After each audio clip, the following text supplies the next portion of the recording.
নিস্তব্ধ গ্রামের প্রতিধ্বনি। শহর থেকে অনেকটা দূরে পুরনো এক জমিদার বাড়িতে সস্তায় থাকার জায়গা পেয়েছিল অর্ক। সে একজন লেখক, নিরিবিলিতে ভূতের গল্প লিখতে ভালোবাসে। কিন্তু সে জানত না এই বাড়িতে সে নিজেই একটা গল্পের অংশ হতে যাচ্ছে। বাড়ির কেয়ারটেকার সোলেমান বৃদ্ধ মানুষ। সে চলে যাওয়ার সময় একটা অদ্ভুত কথা বলেছিল, বাবা, রাতে যদি কেউ নিজের গলায় তোমার নাম ধরে ডাকে, জবাব দিও না, ওটা প্রতিধ্বনি নয়। প্রথম রাত রহস্যের শুরু। রাত তখন 1:30টা। অর্ক ডাইনিং টেবিলে বসে ল্যাপটপে লিখছিল। হঠাৎ তার মনে হলো রান্নাঘরের দিক থেকে একটা শব্দ আসছে, খসখস খসখস, তারা চিহ্ন, ঠিক যেন কেউ মেঝেতে কোনো ভারী বস্তা টেনে নিয়ে যাচ্ছে। অর্ক টর্চ নিয়ে রান্নাঘরে গেল, কিন্তু সেখানে কেউ নেই। শুধু একটা জানলা খোলা, যা দিয়ে ঠান্ডা বাতাস ঢুকছে। সে জানলাটা বন্ধ করে যেই ফিরল, তখনই শুনতে পেল অর্ক অর্ক অর্ক ডাকটা ঠিক তার কানের কাছে। আর সবচেয়ে ভয়ানক ব্যাপার হলো, গলার স্বরটা হুবহু অর্কর নিজের গলার মতো। দ্বিতীয় রাত, যখন ছায়া কথা বলে। পরের রাতে অর্ক ঘুমানোর চেষ্টা করছিল।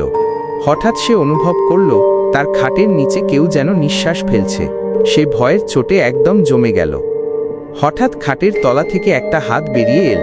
হাতটা একদম ফ্যাকাশে সাদা, আর আঙুলগুলো অস্বাভাবিক লম্বা। অর্ক চিৎকার দিতে চাইল, কিন্তু তার গলা দিয়ে আওয়াজ বেরোল না।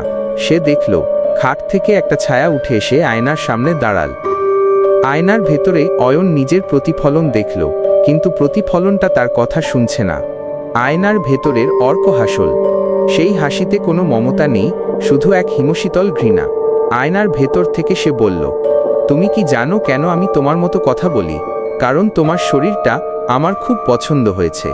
তুমি তো লেখক, নিজের শেষ গল্পটা লিখে ফেলেছ তো? শেষ দৃশ্য, বদলে যাওয়া মানুষ। হঠাৎ ঘরের সব আলো নিভে গেল।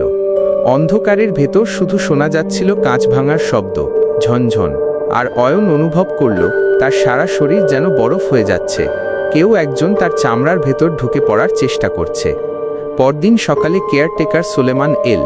সে দেখল অয়ন বারান্দায় বসে চা খাচ্ছে আর হাসছে। সোলেমান কৌতূহলী হয়ে জিজ্ঞেস করল, বাবা, রাতে কোনো সমস্যা হয়নি তো? অয়ন তার দিকে তাকাল। তার চোখের মণিগুলো একদম স্থির, একটুও নড়ছে না।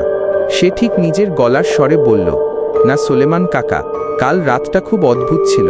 আপনি ঠিকই বলেছিলেন, প্রতিধ্বনিকে বিশ্বাস করতে নেই। সোলেমান খেয়াল করল অয়নের পায়ের জুতো উল্টো দিকে পরা। সে বুঝতে পারল যে অয়ন তার সামনে দাঁড়িয়ে কথা বলছে, সে আসলে সেই মানুষটা